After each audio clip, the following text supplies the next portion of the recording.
Good morning again, everyone. This is Carrie McCann-Botel, President of the Iowa Council of Foundations.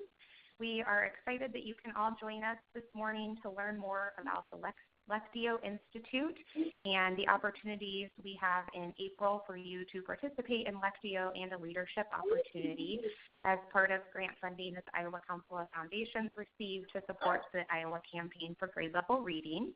I am going to go ahead and kick things over to Kelly Kulsrud. She's with the Lectio Institute, and we'll have her share out this morning. So Kelly, take it away.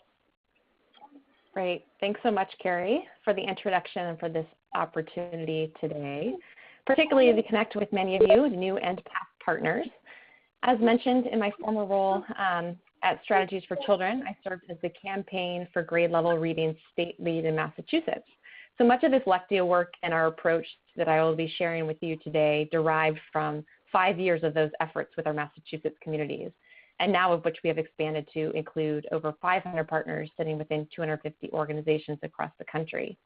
My colleague and co-founder, Noni Lasso, who is the academic dean at the Harvard Graduate School of Education, and I have been partnering in this work over the last 8 years, and I really look forward to sharing a window into that work today, as well as those upcoming learning opportunities there in Iowa. So as you saw in the agenda, I want to start by stepping back and really putting our collective campaign and literacy efforts in a larger context and set the frame for our work today with the Lectio approach, and share 4 key pitfalls that are pertinent to addressing if we are to take our early literacy efforts to the next level. I'll then share our response here at Lectio, what the Lectio approach looks like in action to leverage our investments and efforts for increased impact. Finally, we'll take a few moments to briefly spotlight one of our partnering communities, Read On Arizona, who is within the Grade Level Reading Network, as well as hear from a few of your colleagues there in Iowa, which will lead concretely to sharing more details about the 2 upcoming learning opportunities, the 3-day institute and the leadership session. And we'll close today's session with any emerging questions that you might have. So for some on this webinar, the opening is really a refresher and a chance to revisit key strategic principles. And for others, it's a window into our approach, one that will advance your literacy efforts and overall campaign. So let's go ahead and jump right in. I want to begin with this right here, which is the context we work in, is one that will be familiar to all of you, which is that across the nation, states, communities, and school districts are increasingly making investments in gaining momentum to offer many programs and supports to promote early literacy for all children. It's unprecedented and something to celebrate and to feel heartened by. And as you can see here, again, something that is familiar to you, these include the summer programs, the family education workshops, the library programming, mobile health clinics, as well as home visiting efforts. And encouragingly, these programs and services are being offered in all different types of settings beyond educational ones, including our health clinics, community centers, and churches. And in this context of investments and activity, we also see a number of different and excellent tactics, again, many of which you all and campaign communities are familiar with. The tendency to look for evidence-based programs before investing, turning to other communities for those promising practices to support one's efforts, gathering data, and really looking to strengthen that pathway from birth to age 8. And so with all this, the investments, the guiding principles, the tactics, it is all to ensure this critical overarching and collective goal, which is really to promote high quality experiences for all within the home, early education and care settings, and schools, and across our communities, including those libraries, churches, and museums, and community centers. Again, something that is very familiar to all of you. Yet, what I want to bring to light today is that with all of this coverage and promise and tactics, those investments and increased programs, as with any campaign or initiative, there are, of course, potential pitfalls, challenges, and unintended consequences that really require a deeper look and analysis, all to take our literacy campaigns and initiatives to the next level. So after several years of research and strategic work with the field, we have landed on a few key pitfalls to address and ones that we feel are essential to target and the starting point for much of our work. In a nutshell, here's what we are learning, and I will unpack a few of these in the following slides. First, there is often program and initiative fatigue with the potential of different campaigns running simultaneously, the reading campaign, the health campaign, the cradle to career campaign. Second, there are unmet expectations. We believe we are investing in certain programs or services that will create impact on a certain goal or behavior. However, once implementing, we find that it just doesn't pan out in a way that we had expected. Third, we focus on the challenge of limited and unclear information on impact, thinking about what measurements, if any, do we have in place, and do they truly align to the program's activities? Next, there is an increased intensity to meet the desired overall goals. And finally, there's a need for more strategic coordination. And here, we're really talking about the coordination that goes beyond coordinating ages and the coordination of settings. Here, we'll really talk about impact, which you'll see during and throughout our presentation today. So for years now, we've been targeting these issues and key challenges with our more than 500 dedicated partners from across the country, all who have committed to addressing those key pitfalls outlined and to taking on a strategic approach to overcome them and ensure those efforts and their invested resources are really panning out to their intended impact and ultimately ensuring success for all children. And you can really see a snapshot of some of those partners here. And these partners include campaigns familiar to you, such as the Read on Arizona campaign with over 25 communities engaged, the Florida Grade Level Reading campaign with over 15 communities invested, individual campaigns such as the Reading, Pennsylvania Ready, Set, Read campaign, Springfield, Massachusetts Read by Fourth campaign, and campaigns such as your very own Cedar Valley Every Day, Every Child, Every Day.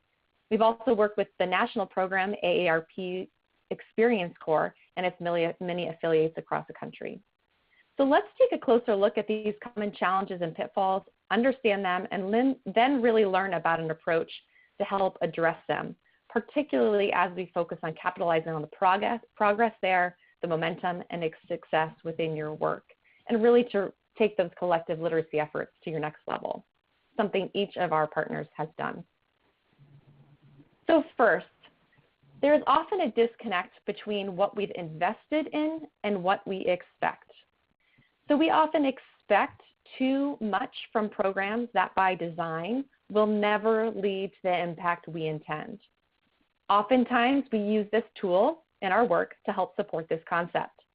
On the one end, a program might serve, by design, an awareness-raising function, such as the book distribution effort or bookmobile program.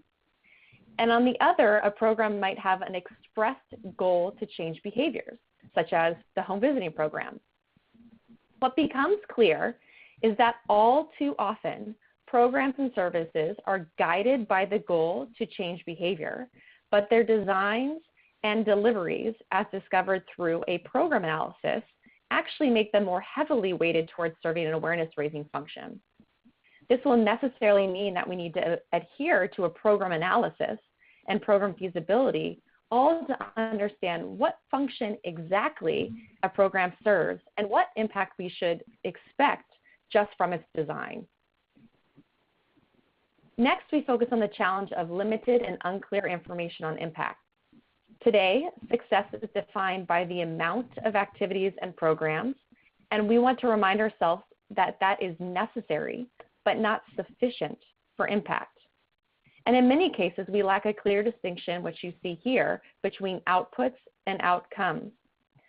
Oftentimes, we use outputs, the products of programs and activities, such as the number of books distributed, the number of attendees, the number of sessions attended, versus outcomes, which are the changes in participants' behaviors and skills, such as increased vocabulary development. So as a result, there is limited and unclear data as to whether the program or support is actually having the intended effects on the target population, which really compromises our effective decisions about scaling some of these programs. Third, there is clear evidence that programs designed to support children's early environments and experiences, especially in the domains of reading and language, can have positive impacts that extend into adulthood. But oftentimes, though, we are guided by the idea that it is the program or service itself that is directly impacting children's literacy skills. However, what we are learning is that we need to think about our programs and services and their design in a much more nuanced way. What you see here reminds us that to ensure our intended impact, we need to be guided by the understanding that it is not the services or the programs themselves that are impacting children's skills specifically, but rather it is the focusing on how we strategically design interactions and relationships, that middle bucket there, that result in changing behaviors for both the adult and the child. That is where we get the impact. For example, a book distribution program that provides a book to a child is only a step toward improving literacy outcomes. Working in partnership with parents or early educators on how to use the book as a resource, that is our imperative. There are fairly precise techniques for inciting rich conversations, fueling imagination, and building a love of reading that can propel the child toward the bookshelf the next day and the day after.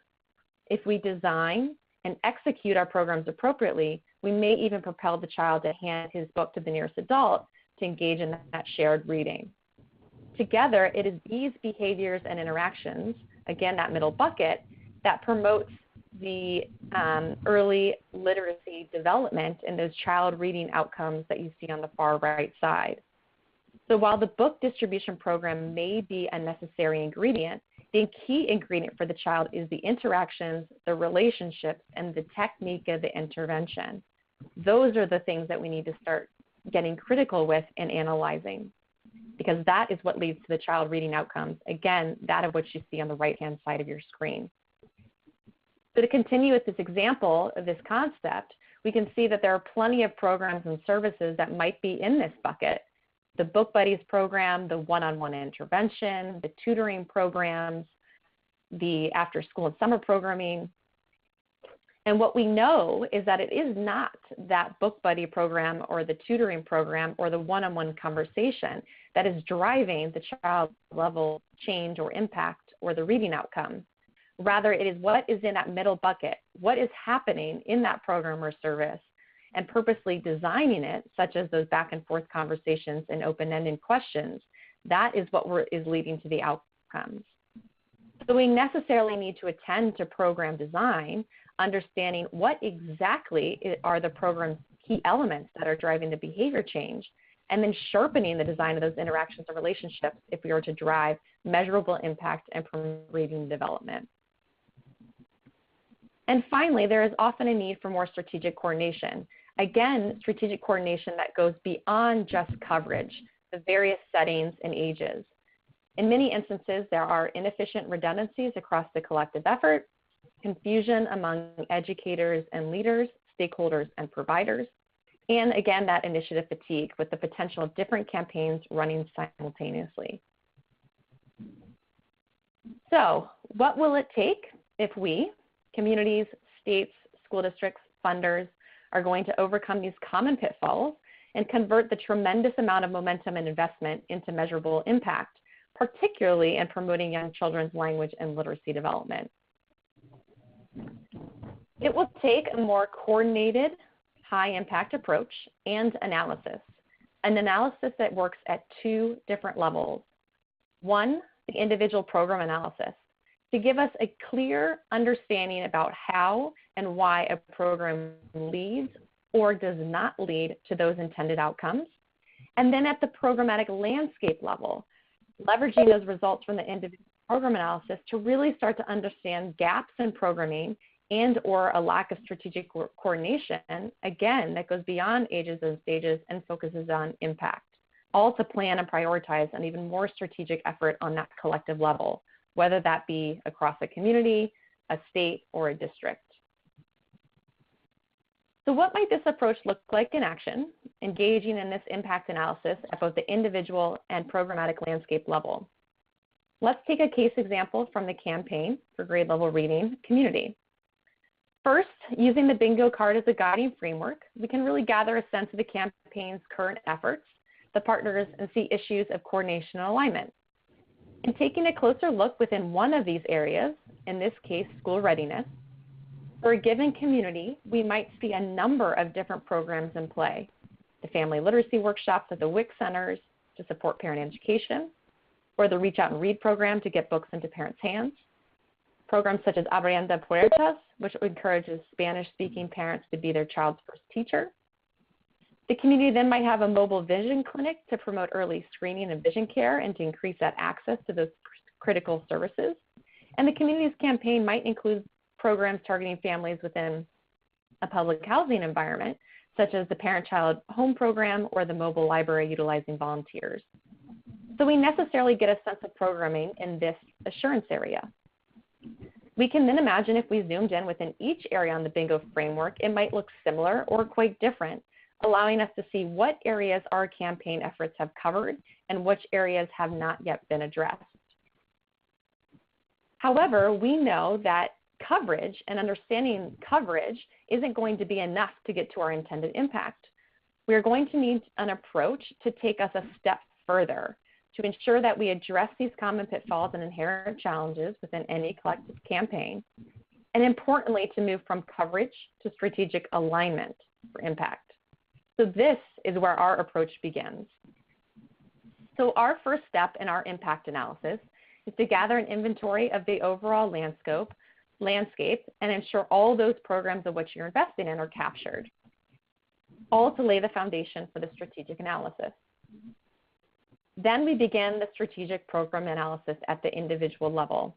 So we analyze each campaign program of which you've invested in on 5 key dimensions from the research, those of which you see on the left side of your screen, to gain a clear understanding about how and why a program leads or does not lead to the intended impact.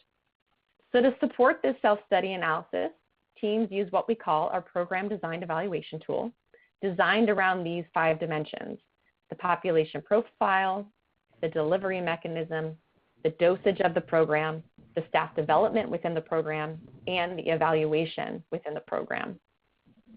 You can see here a page from the evaluation dimension from that tool. And using this tool with each campaign program, it would then start to reveal how and why a program works or doesn't work as intended, and the different ways to get to improvement. It provides the foundation for mapping the collective effort. So from there, we use those results from the individual program analysis to categorize the community's programs and services and to get to a campaign strategic map. To do this, we introduce one other tool, our continuum, to help to categorize around impact. On the one end, again, a program might serve by design a raising awareness function, and on the other, it might have the express goal to change behaviors. So on the basis of analyzing key programs on 5 dimensions and classifying them, we can see what the campaign's strategic map, in this case example, might begin to look like. You'll see here that the community's efforts are diverse and serious, but they all fall somewhat short if the goal is to change behaviors. Thus why you see less programming toward the right side of the continuum. The balance is somewhat tipped toward raising awareness. And this is often okay for an early stage of the work campaign, and it isn't necessarily a bad thing in and of itself. However, if this community has the goal of increased early literacy skills or grade level reading proficiency, these current investments will not lead to that overall goal. They will necessarily need to make some critical decisions on their investments and their programming in play.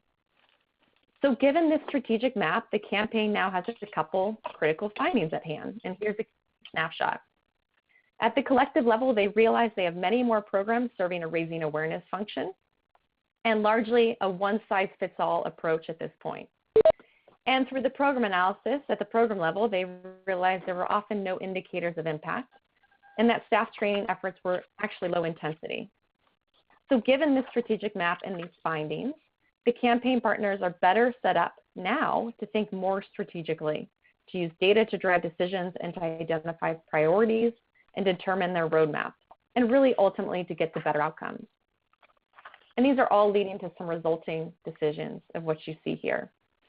In this case, these include the campaign streamlining awareness-raising efforts to only those that are gaining traction, reallocating some of these resources to programs that are designed distinctly to change behaviors, putting feasible indicators in place to gauge program success, not just counting the outputs, and investing in staff development efforts for current and future programming. So now this campaign effort has key data from the strategic analysis, tools to build capacity, and a concrete approach and decisions to accelerate their campaign work going forward. Here's another case example on the resulting map after the impact analysis. Again, looking at this map, it might be all well and good if raising awareness is your overall campaign goal. But if you are investing as if you are changing behaviors, then this map means you are at a critical juncture in your campaign for making strategic priorities and refinements, as well as revisions. As another example, this campaign's programs landed in the middle, not necessarily investing or making an impact on one end of the spectrum or the other, not awareness raising or behavior changing efforts. So in summary, our approach, operationalized here, moves from analyzing the individual programs on key program dimensions in phases 1 and 2 to phases 3 and 4, which involves the charting and evaluating of that programmatic landscape. And finally, in phase 5, we really support teams to adjust and refine their strategic plans and strategy and programmatic offerings. We work with them to kind of reconcile some of those misalignments between programmatic goals and implementation. And this might mean reallocating resources, it may mean eliminating components of programs deemed ineffectual, or it may mean revamping the model altogether, all in the name of maximizing resources and improving our children's reading outcomes. In our 3-day institutes, we facilitate this impact analysis with community-based teams. You can see how it pans out across the 3 days. And we'll come back to sharing a little bit more about our institute design in just a few moments. So as a result of engaging in this impact analysis, what outcomes could you expect? A snapshot of these includes, now you have an approach to really effectively analyze and better identify programming and services that really are aligned with your community-wide goals and fit within your landscape. You now have an understanding of the key mechanisms underlying program success, how it works, for whom is it working for, and under what conditions, which will really impact your efforts on scaling. You now have a clear articulation of the strengths and weaknesses within community-wide efforts, include gaps in programming, again, around impact, not necessarily coverage. You have strategies to identify and evaluate impact, both at the programmatic and community-wide levels. You have a shared understanding of strategies to maximize those resources within programs and across the community, and a more coordinated leadership team driven by this advanced dialogue, key priorities, and a strategic plan. So before taking a moment to spotlight some of our partners and teams in action, let me pause here for any emerging questions about our approach. As mentioned, we'll share more about the 2 learning opportunities in the next section after we hear the spotlight. So if you have any questions, take a moment and enter them in the chat box, or if you have done so already, Carrie, I'll take any of those now. I don't have any questions yet. We'll give people just a moment here, and just a friendly reminder to please make sure that your line is muted. We have all of the lines unmuted this morning because we have a few folks who are going to be speaking on the call. So if you aren't one of those people, and even if you are, just mute your line right now and unmute when it's your time to speak. Kelly, I don't see any questions coming through.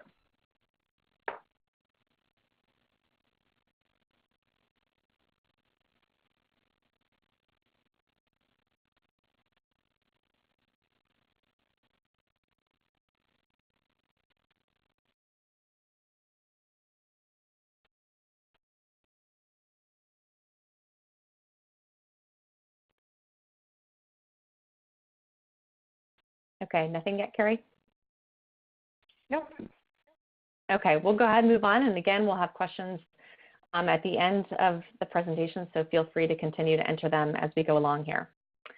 Okay, so now let me move to take a brief moment to spotlight a state and set of communities, Read On Arizona, who is implementing our approach and using it to accelerate the impact of their individual programs and overall campaign efforts.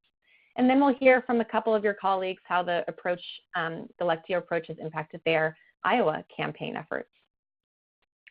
So Read On Arizona, which will look very familiar to you, their campaign context in a nutshell is what you see here.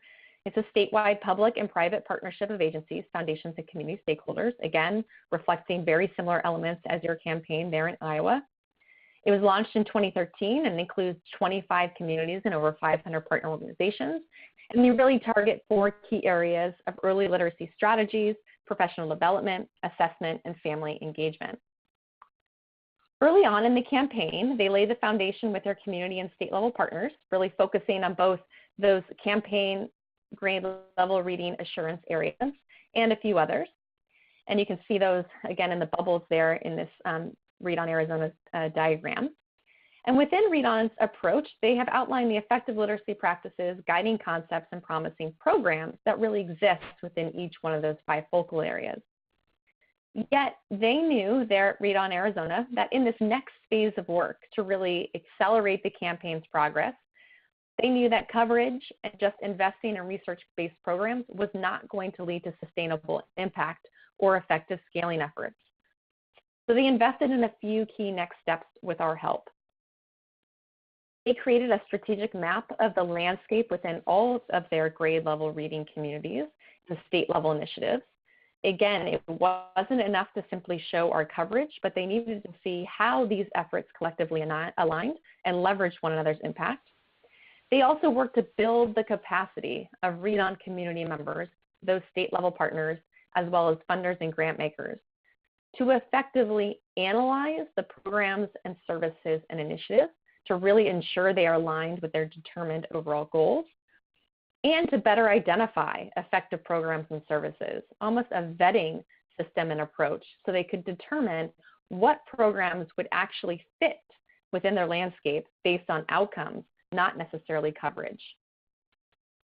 So through our partnership, we've been able to support Read On Arizona in moving from coverage to strategic alignment for impact, all to accelerate their efforts both at the state and the community level.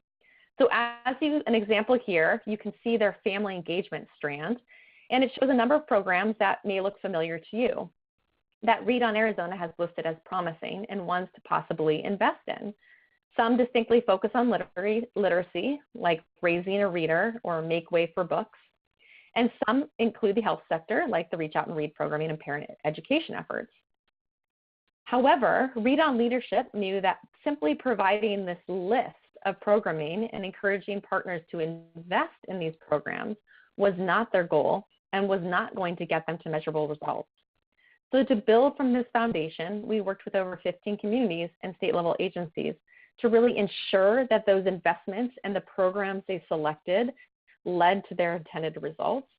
And if they didn't, we helped make those revisions and refinements, build community capacity to develop a deeper understanding of the gaps as related to impact and resource allocation, and gain more information about program efficacy. And finally, to aggregate that data at the programmatic level to really understand its influence on the collective effort and that collective programmatic landscape. And from our partnership, we've already seen the impact, and this includes individual community level impact where partners across agencies are reallocating the resources and becoming socialized to the idea that there are things they cannot afford to do. And in the Arizona Department of Economic Security, they're completely redesigning their professional development offerings to become much more aligned with the staff goals and the behavior change they're hoping to seek. So now I just want to take a brief moment to turn it over to our esteemed partners and likely your esteemed partners. The conference has been unmuted. Iowa colleagues that are familiar to all of you and who are leading this robust cross-sector effort at their community level. So we'll start with Jean Kress, if you are on the line, the President and CEO of the United Way there at Story County, who would just take a moment to share the AIMS experience with our approach and its impact and how it really resonated with them and how it really advanced and supported and accelerated their campaign efforts. So Jean, if you could unmute the line and just take a moment to share your experience, that would be great. Hi, Kelly and everybody. Can you hear me okay? Yeah. Okay, great. I am in the conference room at United Way with a couple of my colleagues, two actually that had attended Lectio last spring, and then two of our new players that are going to be attending this year. So we're excited about that opportunity. I think for us in our community, it was a great opportunity for us to have different representatives at Lectio. So we had early literacy program there. We had the library program there. We had a youth serving organization that was part of our team there as well. And I think that gave us an opportunity to really look at what programs are out there and specifically what gaps we're seeing in our community. The other opportunity, it really did give us a chance to review what our intended outcome was and what we were actually measuring. And I'll give you one example of an eye-opening experience for us, and that was in the summer reading program at our library. We were talking about that as impacting literacy and impacting that summer learning loss. And when we went through the process, we really realized that it was more of an awareness and it wasn't changing behavior. And so calling it what it was, because we really looked at that program and said there was nothing in that program that we could invest in that would actually move it up the scale as far as changing behavior. So that was very helpful for us. I think the other thing that we've done as a community is we're really looking at investing dollars, financial dollars. We have a unique funding allocations process in Story County that includes 5 local funders that go through a process. Agencies go through a budget process. And we just finished that process, and we're investing more in our summer learning program than we have in the past. So that has helped us strategically make a decision of where to invest our dollars. With new people on board, before I say that, the other thing is in our summer program, we're really looking at what data is out there and what we're measuring, but not only what we're measuring, is how we're interpreting it and what's useful to the program, because there's a lot of information out there that we could say, oh, that's cool to know, but is it really helping us get to the end result? With what we've learned from our summer program last summer and the data that we're looking at, we know we need to do more in the area of literacy to help move that needle, but even more, well, maybe not more importantly, but we also know that we need to do better in the dosage, and that is making sure that kids are actually coming to the program. So we're hoping to increase the attendance percentage of all children in the program. So that's a couple high-end things, and I'm just going to ask if either of my colleagues have anything else they want to bring up. This is Kim Hanna with Raising Readers in Story County. We're part of the Ames Read Story County Reads group, and this was really beneficial for us as an organization because we were able to look at all of our programs unemotionally. A lot of our programs were created by board members before there was staff on board, and by going through this process, we've put all of our programs through this process, and it's a way to look at where it hits on the spectrum instead of what goes and what stays. Mm-hmm. All right. Great.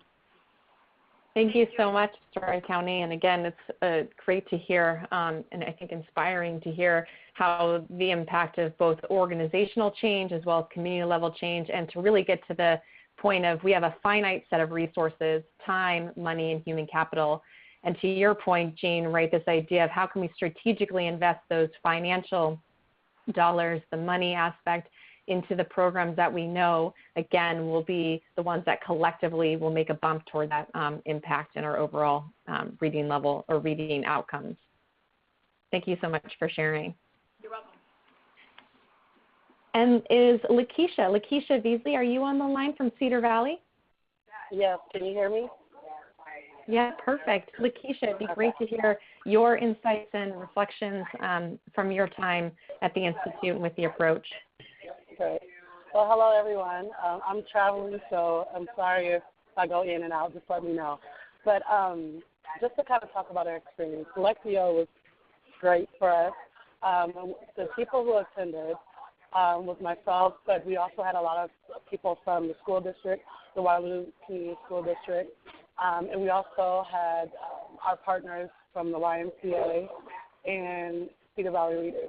And the interesting thing, we really use Lectio to help us to really bring our summer learning program up to a level that we really saw a connection better with the service delivery and the outcomes. And that was the biggest takeaway that we had from Lectio. We have a lot of partners that are involved in the Y Academy, so we had to be very clear on what our intended outcome was and then have each partner understand their role. So we, the YMCA did the enrichment part, the Waterloo School District did the classroom education part, but we also worked with UNI to get pre-service teachers to make it affordable because it was so expensive to be able to get quality teachers and pay them at a per diem rate. So we talked about all of these things and kind of fleshed out those things while we were at Lectio.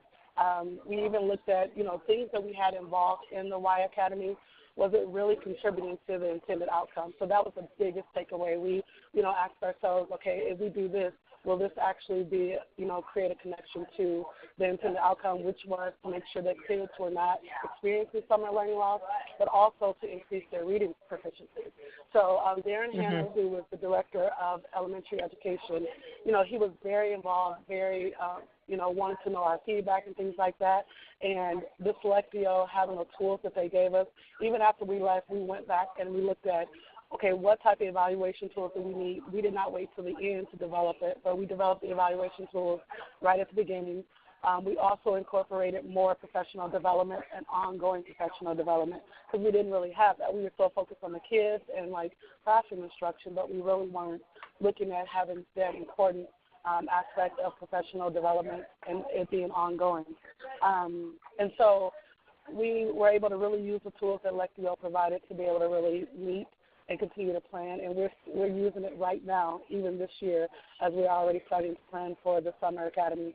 We had amazing results from last year. I want to say it was 70% of the kids who attended and had 80% attendance at the Y Academy. They did not experience summer loss and even had some gains. So we're very appreciative of Lectio, and I'm telling you, if you have the opportunity to attend, it will really change the way you look at things and also give you a better understanding of how to speak to partners who may not even be there. If you can put the tools that we got in front of them and say, okay, this is why we're making the decision and these type of things, it really helps, especially when you have multiple partners as they're at the table and you want to keep everybody on board. So I would say it definitely was just a great experience for us. Thanks so much, Lakeisha, and it's exciting to hear.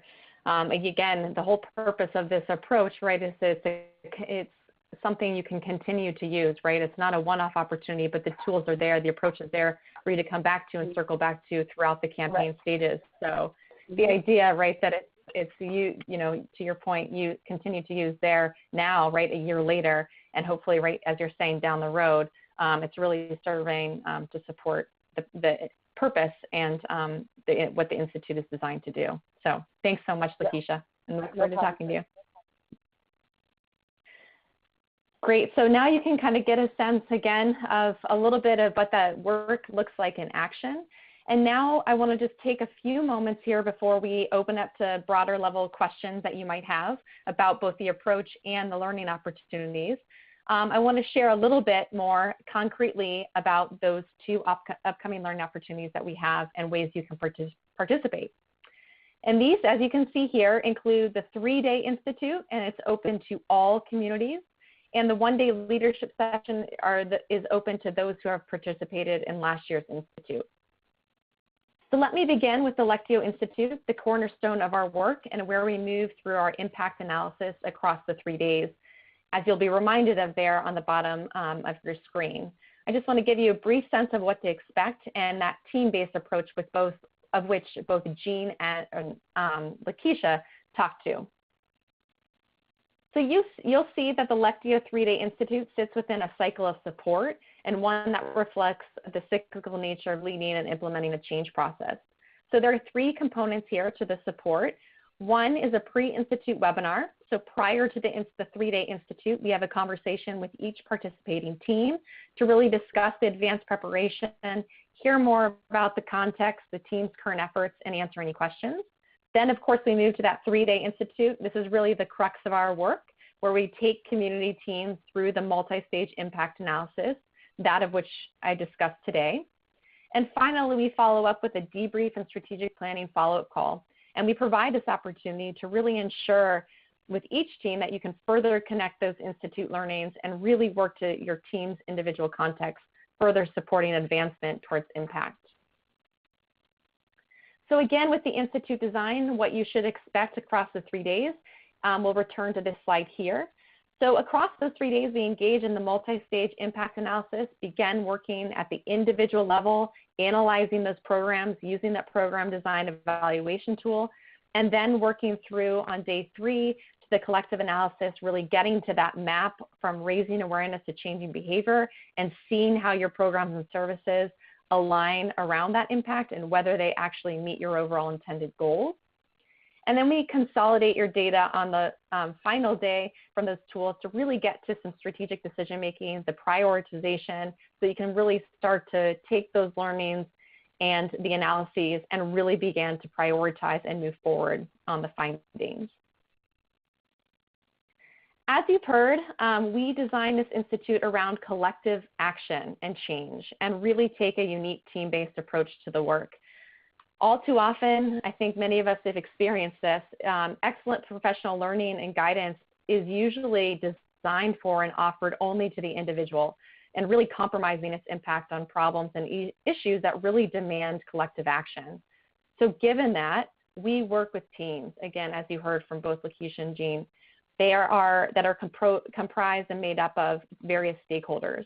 So let me just take a moment to share who might constitute a team. And first, a reminder, this is an opportunity open to all grade level reading communities, including those who attended last year's Institute. For those who have attended last year's Institute, in a moment, I'll just share a few considerations on the benefits experienced from those teams who have engaged in the Institute for a second time and why that might be a good choice for you. So in thinking about a team logistically, there really are no hard and fast rules in putting together the right team. And we're always happy to discuss this with you independently at a high level. But teams may range anywhere from 3 to 8 members, and those potential members of a team are anywhere from community leaders, those that are the library personnel, the nonprofit leaders, directors of the out-of-school programming, to school district leaders, superintendents, assistant superintendents, people that are involved in directing literacy approaches there in and across classrooms, those early education and care leaders, funders and grant makers, and policymakers. We've had individuals that have served in those city managerial roles or education agency personnel. A few considerations on creating the right team, and those, again, from the experience in leading this work. One consideration when configuring that team is to really include members with diverse responsibilities. Avoid a team made up of individuals with very similar roles. The more diverse the team is, whether from a community or a school district or other setting, the more likely there is to be the impact. Lakeisha really talked about that in terms of having this opportunity to bring others together to get on the same page. This includes having a team composition of those members who really fit at different levels of the work. Many teams think about having even the funder and the grantee at the table. For many of the same reasons already mentioned, this institute environment and analysis process is really a third party and allows these partners to get on the same page quickly around some of the key features to consider on both fronts, from a funding perspective and from a design implementation perspective. Next, the Institute is really designed such that it allows for those difficult conversations within a safe and facilitated environment and grounded in a shared language and approach to really make some movement and some prioritization and planning around the collective effort. So therefore, a consideration is to really include those partnerships of which you might be working towards shifting attitudes and behaviors to the work. But I do want to be clear with one caveat that this Institute really does require full engagement and active participation in a 3-day experience. So it's not this compilation of meetings or breakout sessions, right? We work through the impact analysis. So we really want to think about each of those members as playing a critical part in that. And we can't necessarily afford in those 3 days to really have too much off-task behavior. So something to think about and who you might bring to the table.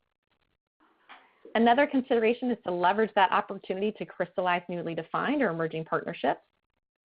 And finally, we really need to ensure within our team there's that clear leader who really is able to drive the strategic work and act as a facilitator in decision making during a lot of the team time sessions that we have throughout the Institute. And we'll lean on those team leaders throughout the 3 days to really make sure the team is moving forward and to really drive some of the conversations and decisions. For those who have attended last year's Institute, I just want to talk briefly on a few considerations on those benefits experienced from those teams who have engaged in an Institute for a second time over the course of the last few years, and why this might be a perfect choice for you. And of course, I'm always happy to talk with you offline about your own context and whether this is a right fit. So first, it really provides a rich opportunity to build that further community-wide capacity. It allows to bring you to the opportunity to bring others into the work, catching them up if you have new people, new staff on board, allowing them to engage with the approach and really understand, again, those foundational concepts and guiding principles, which all allows for the cultivating of additional leaders, this strategic approach, and ultimately more effective implementation with your plan. Next, it really supports that efficient translation and communication efforts. That's something we talked about a lot in our post-Institute phone calls last year, which was how can we continue leading this effort and how can we continue to communicate and translate those key priorities, the approach, and those regional action steps. So this double dose really provides an opportunity to propel that effort. Third, it really advances your campaign strategy in a way that it allows you to engage in kind of this mid-course check-in and ensuring you're on the right, which leads you to really sustaining acceleration through transition, through turnover, or any emerging challenges or opportunities presented. It also institutionalizes this strategic thinking and knowledge for further strategic planning and reform efforts. As we know, with any improvement effort, we're going to have to engage in that cycle of continuous improvement. So having this shared knowledge and approach kind of living and breathing within your community-wide coalitions will really be critical to ensure that ongoing impact. And finally, it really helps catalyze the momentum and traction gained over the course of the past year and within last year's efforts. And really, for some, this might mean regaining that momentum and traction and using this opportunity, this 3-day Institute, as an opportunity to do so. So let me just briefly shift to the outlining the quick key details of the second Lectio learning opportunity, which involves the leadership session planned for April 24th. So this session is designed to support those who've engaged in the last year's Spring Institute. Over the past year, I'm sure, right, that you've worked within your communities to really share and translate the Lectio-based learnings and approach to your colleagues and really move forward on some of those initial decisions and priorities. So that's something to celebrate and to build upon. So to support that and advance the foundation laid, this session will involve working intensively with a group of the Lectio 2017 cohort. And this means though identifying 2 to 3 leaders from each team community that will really be able to both lead the work going forward, taking that leadership role, as well as possibly those that have attended all 3 days of the Lectio Institute. But again, that's open discussion and happy to, particularly given your current context. So one brief comment here about the session design. This leadership session is really designed to leverage and deepen the work undertaken since last spring and to support further progress toward your community's priorities and plans. So to do this, this 1-day session will both build knowledge and advance literacy leadership skills. The first area of focus, building knowledge about effective literacy form, will really include revisiting some of the Lectio approach's key principles and fundamentals to support mastery, and also to extend this learning to include other concepts associated with these guiding principles, such as issues cooped up in community and systems level change. In turn, the second focus of the session supports advancing your literacy leadership skills.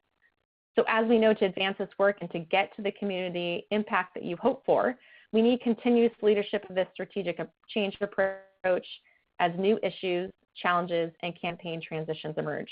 So a commitment to that cycle of improvement. Therefore, during the session, we'll really work to address your individual challenge, things that have come up over the course of the year, and identify those effective solutions that will benefit not just you and your community efforts, but also organizational efforts and the collective work across the state. So really, in sum, this leadership session will support your continued growth as leaders and change agents and therefore promote enhanced impact of the literacy-based work in your communities. It also provides, should you choose, a nice link to the Institute should you engage in both, leading with new colleagues in your community within the Institute setting.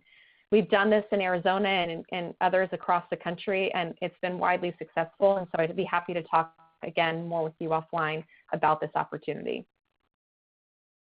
So with that, and before opening up to any emerging questions or lingering thoughts that you might have, I want to turn it over to Becky, who will share just a few more logistical details associated with these two learning opportunities.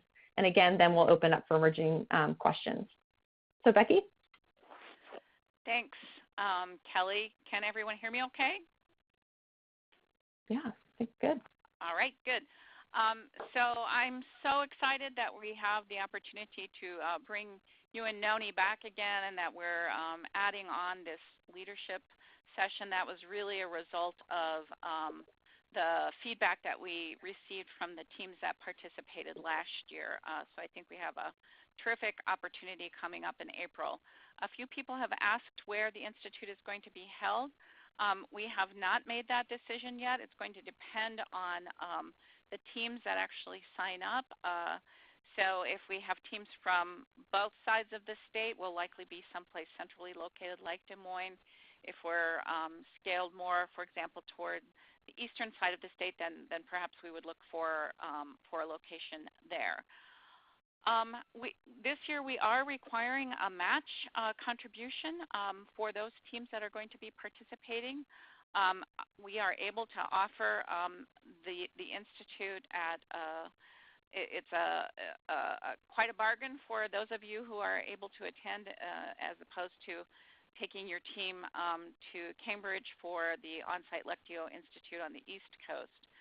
So we're trying to make it very affordable this year. We'll have a match requirement for the leadership session for $125 per person to attend that. And then for the 3-day Institute itself, we'll ask for $150 per person on your team. We have a limited number of slots for both the leadership session and for the Institute itself. So about 25 slots for the leadership session and then 50 slots for the Institute itself.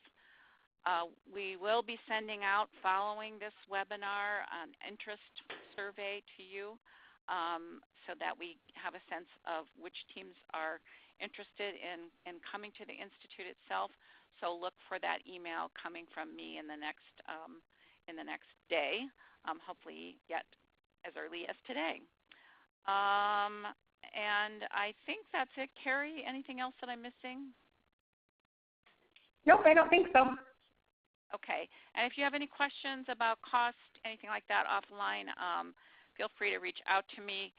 Do remember that if you need support for attending the Institute or overnight costs for your team, we do have the mini grants available. You've received a number of communications from us on how to access those, but those are available through the Iowa Council of Foundations. And we're able to offer the Lectio Institute with the generous support of an anonymous donor whose funding we received this year. I think that's it for me, Kelly. Great. So I just want to open it up for overall questions. Anything that's lingering from not only the approach or gathering more information about experiences of communities that we've led across the country, or any logistical questions, we'll take those at this time. Feel free to just unmute your phone if you want to ask your question, or I'll be watching the chat box as well.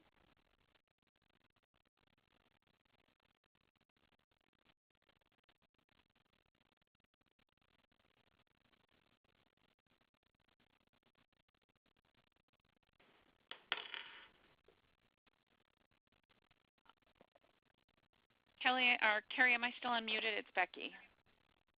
Yeah, you are. I had a request, a question come in via email to me. Someone asked about having the Leader Day be at the end of the Institute, and no, it's designed specifically to have the Leader Day at the beginning so that those individuals who are participating in the Leader Day can put what they've learned into practice right away as the Institute then takes place.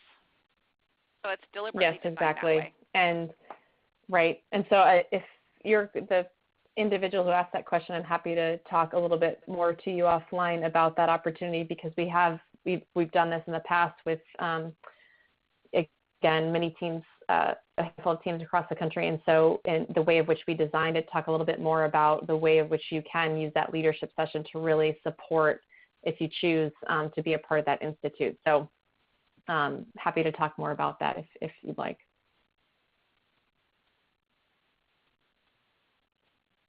Other questions about the approach, the institute, the leadership session?